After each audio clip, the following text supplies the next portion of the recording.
ஆங்கிலத்தில் உள்ள 60% மேற்பட்ட சொற்களின் மூலம் தமிழ்தான் என்று தெளிவாக அறிந்த நான், பட்டன் என்ற சொல் கூட பொத்தான் என்ற தமிழ்ச் சொல்லிலிருந்தே வந்திருக்க வேண்டும் என்று ஊகித்தேன். பொத்தான், பொத்தான், பட்டன் என்று மறிவு இருக்கவே வாய்ப்புள்ளது என்று கருதினேன்.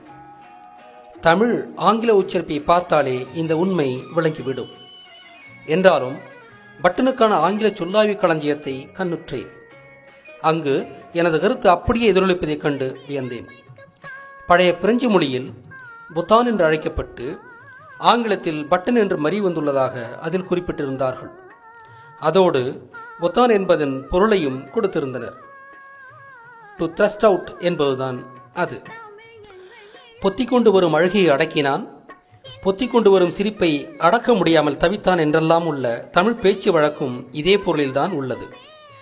ஒரு கூர்மையான பொருளால் அழுத்தி உருவாக்கப்படும் ஓட்டையை பொத்தல் என்று சரியாகவே நாம் அழைக்கின்றோம். பொத்தல் வழியாக துருத்தி எடுக்கப்படும் பொருள் பொத்தான் என்று சரியாகவே தமிழில் பெயரிடப்பட்டிருக்கிறது. ஆங்கிலத்தில் உள்ள சொற்களில் 60% மேல் தமிழ் மூலத்திலிருந்து உருவானவையே என்று நாங்கள் ஏற்கனவே சொன்னோம்.